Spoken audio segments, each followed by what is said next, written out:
ഏറ്റവും വലിയ എക്സാമ്പിൾ അല്ല സുഹൃത്തെ പ്രേമം എന്ന് പറഞ്ഞ സിനിമ. പ്രേമത്തിൽ 95% ആളുകൾ പുതിയ ആളുകളായിരുന്നു. ഇപ്പോൾ പ്രേമത്തിൽ ഇപ്പോൾ ഞാനോ അല്ലെങ്കിൽ നിവിനോ അല്ലെങ്കിൽ സൗബിനോ അല്ലെങ്കിൽ അങ്ങനെയുള്ള ആളുകൾ മാത്രമല്ല, അതിൽ അഭിനയിച്ച എല്ലാവരും അതിമനോഹരമായിട്ട് അഭിനയിച്ചിട്ടുണ്ട്. അപ്പോൾ പുതിയ തലമുറയിലെ എല്ലാവരെയും നമുക്ക് പേരെടുത്ത് പറയാൻ പറ്റുന്നില്ല. എങ്കിൽ കൂടി പ്രേമം എന്ന് പറഞ്ഞ സിനിമയിൽ എന്നെ കാസ്റ്റ് ചെയ്യുന്നത് ഓഡിഷന് ശേഷമാണ്. ഓഡിഷൻ ചെയ്തു, അതിന് ശേഷമാണ് എൻ്റെ കാസ്റ്റിംഗ് നടന്നത്. ആസ് എ ഫിൽം മേക്കർ അൽഫോൺസിന് ആ ഒരു ഫ്രീഡം ഉണ്ട്. ഞാൻ എൻ്റെ സിനിമയിൽ മറ്റേ ഒരു ക്യാരക്ടറും ഉണ്ട്. അപ്പോൾ ആ ക്യാരക്ടർ ചെയ്യുന്നതിന് മുമ്പ് എനിക്ക് ഓഡിഷൻ ചെയ്യണം. ഒരു നടൻ എന്നുള്ള തരത്തിൽ ഞാൻ റെസ്പോൺസിബിളാണ് ഒരാൾ എന്നോട് ഓഡിഷൻ ചോദിച്ചു കഴിഞ്ഞാൽ കൊടുക്കാൻ. എന്നെ എൻ്റെ ഗുരുക്കന്മാർ പഠിപ്പിച്ചിരിക്കുന്നത് അതാണ്.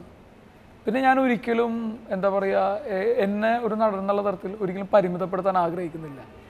എനിക്ക് പറ്റുന്ന വേഷങ്ങൾ, എനിക്ക് പറ്റാത്ത വേഷങ്ങൾ, കോമഡി ക്യാരക്ടർ, വില്ലൻ ക്യാരക്ടർ, നായകൻ, സഹനടൻ, എനിക്ക് തോന്നുന്നു അതിൻ്റെ അപ്പുറത്തേക്ക് നമ്മളെ പരിമിതികളെ ഓവർകം ചെയ്യാൻ ശ്രമിക്കുമ്പോഴാണ് ഇപ്പോൾ നല്ല പ്രൊഡക്റ്റ് ഉണ്ടാകുന്നത്.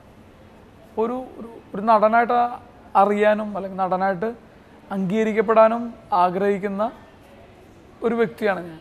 എല്ലാ സിനിമകളും ചെയ്യുമ്പോൾ ഞാൻ തന്നെ ആലോചിക്കും എന്തുകൊണ്ട് ഞാനേ ചെയ്യണം, അല്ലെങ്കിൽ ഇദ്ദേഹം എന്തുകൊണ്ട് എന്നെ കാസ്റ്റ് ചെയ്യണം എന്നുള്ളത്. അപ്പോൾ ജിജുവിന് കറക്റ്റ് സ്പെസിഫിക് ആൻസറുണ്ട്. അത് നിങ്ങൾക്ക് സിനിമ കാണുമ്പോൾ മനസ്സിലാവും.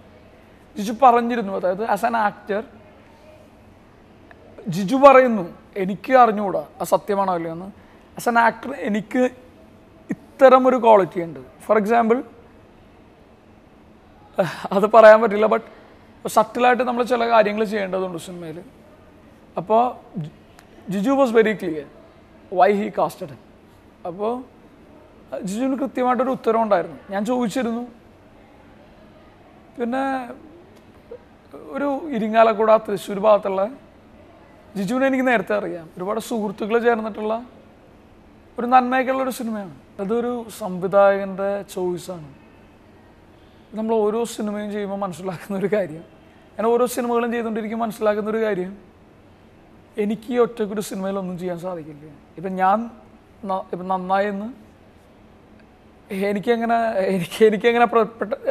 ഒരു സിനിമ കാണുമ്പോഴും എനിക്ക് തോന്നാറില്ല ഞാൻ നന്നായെന്നൊന്നും. പക്ഷെ ഞാൻ നന്നായെന്ന് ആളുകൾ പറയുന്ന സിനിമകളുടെയൊക്കെ ഒരു മേജർ ക്രെഡിറ്റ് ഈ ഡയറക്ടർ ഡിസർവ് ചെയ്യുന്നതാണ്. അപ്പോൾ cinema is directors medium. Director നമ്മളെ നയിക്കുന്നതാണ്. ഫോർ എക്സാമ്പിൾ പ്രേമം എടുത്തു കഴിഞ്ഞ് കഴിഞ്ഞാൽ എന്നെ ഒരുപാട് ആളുകൾ വിളിച്ച് അഭിനന്ദിച്ചു. എല്ലാവരും പറഞ്ഞൊരു ഏരിയ അതാ, അതായത് നിങ്ങൾ ഹ്യൂമർ എങ്ങനെ ചെയ്യും, അല്ലെങ്കിൽ നിങ്ങൾ ഹ്യൂമർ ചെയ്യുമെന്ന് ഞാൻ പ്രതീക്ഷിച്ചില്ല. അപ്പം ഞാൻ മനസ്സിൽ ആലോചിച്ചു, അതായത് എന്താ പറയുക, അത് എനിക്ക് ഹ്യൂമർ ചെയ്യാൻ ഉള്ള കോൺഫിഡൻസ് ഉണ്ടായിരുന്നു. പക്ഷേ എന്നെ വിശ്വസിച്ച വേഷം തരികയും ആ സീൻസ് വർക്കൗട്ട് ചെയ്യിച്ചതും എൻ്റെ ഒപ്പം സൗബിൻ എന്ന് പറഞ്ഞൊരു ആക്ടറിനെ പ്ലേസ് ചെയ്തതും, അല്ലെങ്കിൽ എന്തൊക്കെ നമുക്ക് ചെയ്യാം, ഒരുപാട് ഇംപ്രവൈസേഷനുള്ള സ്പേസസ് തന്നതും എല്ലാം ഒരു സംവിധായകൻ്റെ ബ്രെയിനാണ്, സംവിധായകൻ്റെ ഡിസൈനാണ്. അപ്പോൾ ജിജുവിന് അല്ലെങ്കിൽ ഏതൊരു ഡയറക്ടറിനും ആക്ടേഴ്സിനെ ഓഡിഷൻ ചെയ്യാനുള്ളൊരു ഫ്രീഡം ഉണ്ടാവണം എന്ന് ഞാൻ വിശ്വസിക്കുന്നു. ഒരു സെക്കൻഡ് ആക്ടർ വിശ്വസിക്കുന്നുണ്ടാവില്ല. ഇത് എൻ്റെ വ്യക്തിപരമായ അഭിപ്രായം. ഞാൻ ആസ് ആൻ ആക്ടർ ഇപ്പം എൻ്റെ ഏതെങ്കിലും ഒരു പോയിൻ്റ്, എന്തെങ്കിലും ഒരു ക്വാളിറ്റി പോയിൻ്റ് ചെയ്യാൻ പറഞ്ഞ് ഞാൻ പോയിൻ്റ് ഔട്ട് ചെയ്യുന്ന ഒരേ ഒരു ക്വാളിറ്റി, നമ്മൾ അഭിനയിക്കുന്ന ഞാൻ അഭിനയിച്ചിട്ടുള്ള അല്ലെങ്കിൽ വർക്കൗട്ടായ സിനിമകളുടെ ഒരു ലിസ്റ്റ് എടുത്തു കഴിഞ്ഞ് കഴിഞ്ഞാൽ ഓരോ കഥാപാത്രങ്ങൾ ചെയ്യുമ്പോഴും ഏതെങ്കിലും തരത്തിൽ വ്യത്യസ്ത കൊണ്ടുവരാൻ ഞാൻ മനഃപൂർവ്വം ശ്രമിക്കാറുണ്ട്. പിന്നെ അൾട്ടിമേറ്റ്ലി ഞാൻ നേരത്തെ പറഞ്ഞ ഡയറക്ടേഴ്സ് മീഡിയമാണ്. ഡയറക്ടറിന് എന്ത് ആവശ്യമുണ്ടെന്നുള്ളതാണ്. ഇപ്പോൾ പലപ്പോഴും ഇപ്പോൾ ആക്സെൻ്റ് ആയിരിക്കാം. അപ്പോൾ ഞാൻ കിസ്മത്ത് എന്നുള്ള സിനിമ ചെയ്തു. അപ്പോൾ അതിൽ ഡയറക്ടർ ഡിമാൻഡ് ചെയ്തു എനിക്ക് അതൊരു പ്രേമം കഴിഞ്ഞ് ചെയ്ത അവിടെ. അപ്പോൾ ഞാൻ ഒരു കാര്യം മനസ്സിൽ ഉറപ്പിച്ചിരുന്നു, ഇതിൻ്റെ എക്സ്ട്രീമായിട്ടുള്ളൊരു ക്യാരക്ടറെ ഞാൻ ഇമീഡിയറ്റ്ലി ചെയ്യുള്ളൂ. അപ്പോൾ ഞാനൊരു കറപ്റ്റഡ് പോലീസ് ഓഫീസറാണ്. ശ്രീ രാജീവ് രവി പ്രൊഡ്യൂസ് ചെയ്യുന്ന എൻ്റെ സുഹൃത്ത് ഷാനവാസ് ബാബുക്കുട്ടി എന്ന് പറഞ്ഞ ആളെ ഡയറക്റ്റ് ചെയ്ത പടം. അപ്പോൾ അതിൽ ഡയറക്ടർ ഡിമാൻഡ് ചെയ്തിരുന്നു എനിക്ക് ഫോർട്ട് കൊച്ചി ആക്സെൻറ്റ് വേണം, അല്ലെങ്കിൽ കൊച്ചി ആക്സെൻറ്റ് വേണം. ഫോർട്ട് കൊച്ചി അല്ല, കൊച്ചി ആക്സെൻറ്റ്. ഞാൻ പറഞ്ഞു ഓക്കെ കൂൾ. അതേപോലെ ഇപ്പോൾ പ്രേമം ചെയ്യുമ്പോൾ അൽഫോൺസ് ഡിമാൻഡ് ചെയ്ത ഒരുപാട് ഏരിയാസ് ഉണ്ട്. അൽഫോൺസിൻ്റെ ഒരു മേജർ ഡിമാൻഡ് എനിക്ക് തോന്നുന്നു ബി റിയലിസ്റ്റിക് എന്നുള്ളതാണ്. ബി റിയലിസ്റ്റിക്, കൊളോക്കിയലായി സംസാരിക്കണം, പോസസ് വേണം.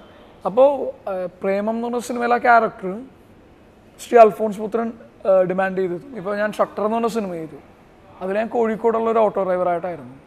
ഞാൻ അത് ചെയ്യുമ്പോൾ ഞാൻ എൻഷുർ ചെയ്തിരുന്നു, അതായത് അത് കാലിക്കറ്റിലെ ഓട്ടോ ഡ്രൈവറാണ്, അദ്ദേഹം നടക്കുന്നത് എൻ്റെ പോലെയല്ല, സംസാരിക്കുന്നത് എൻ്റെ പോലെയല്ല, അല്ലെങ്കിൽ അദ്ദേഹത്തിൻ്റെ മാനറിസംസ് എൻ്റെ പോലെ ആയിരിക്കരുത്.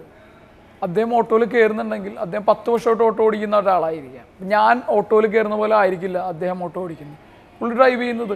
അതൊക്കെ ഞാൻ എന്താ പറയുക, ഞാൻ എൻ്റെ ഒരു ഹോം വർക്ക് എന്നുള്ള തരത്തിൽ ഞാൻ ശ്രമിക്കും. അത് എത്രത്തോളം വന്നു എന്നുള്ള കാഴ്ചക്കാർ ഡിസൈഡ് ചെയ്യേണ്ടത്. അപ്പോൾ പിന്നെ അൾട്ടിമേറ്റ്ലി ജോയി സാർ എന്ത് എക്സ്പെക്ട് ചെയ്യുന്നു എൻ്റെ ചെയ്യുന്നു, അല്ലെങ്കിൽ അപ്പോൾ സംവിധായകന് വിട്ടുകൊടുക്കുക. അല്ലെങ്കിൽ നമ്മൾ ചെയ്ത ഒരുപാട് കാര്യങ്ങളുണ്ട്. ഞാൻ ഒരു തിരക്കഥ വായിക്കുമ്പോൾ, ഒരു സിനിമ ചെയ്യാൻ പോകുമ്പോൾ, ഇപ്പോൾ നേരത്തെ ഞാൻ പറഞ്ഞു, അതായത് ഞാൻ ഓരോ സിനിമകൾ ചെയ്യുമ്പോഴും നമുക്ക് ഒരു ഭയങ്കര ടൈമിൻ്റെ ലക്ഷ്യം ഒന്നുമില്ല. എൻറ്റയർലി ഒരു ക്യാരക്ടർ മാറ്റിയിട്ട് ആളുടെ നടപ്പും ഇരിപ്പും ബോഡി ലാംഗ്വേജും ഒക്കെ മാറ്റാനുള്ള. പക്ഷേ ഒരു തിരക്കഥ വായിക്കുമ്പോൾ നമുക്ക് ഒരുപാട് കാര്യങ്ങൾ സ്ട്രൈക്ക് ചെയ്യും. അപ്പോൾ നമ്മളത് സംവിധായകനും തിരക്കഥാകൃത്തുമായിട്ട് ഇരുന്നിട്ട് ചർച്ച ചെയ്യും. ഇദ്ദേഹം ഇങ്ങനെ ആയിരിക്കുമോ, ഇദ്ദേഹം ഇങ്ങനെ നടക്കുമോ, ഇദ്ദേഹം ഇങ്ങനെ സംസാരിക്കുമോ, ഇദ്ദേഹം ഈ മൂമെൻറ്റിൽ എന്തുകൊണ്ട് ഇങ്ങനെ സംസാരിച്ചു, ഇദ്ദേഹം എന്തുകൊണ്ട് ഇങ്ങനെ റിയാക്ട് ചെയ്യുന്നു, അല്ലെങ്കിൽ ഈ ടൈമിൽ ഇയാളുടെ ആറ്റിറ്റ്യൂഡ് എന്തായിരിക്കും, ഇയാൾ ഇങ്ങനെ പറയുമ്പോൾ ഇയാൾ എങ്ങനെ റെസ്പോണ്ട് ചെയ്യുന്നതൊക്കെ. അപ്പോൾ അത് അവരുടെ കോളാണ്, അവരെന്താഗ്രഹിക്കുന്നു അത് നമ്മൾ കൊടുക്കുക എന്നുള്ള മാത്രമേ ഉള്ളൂ.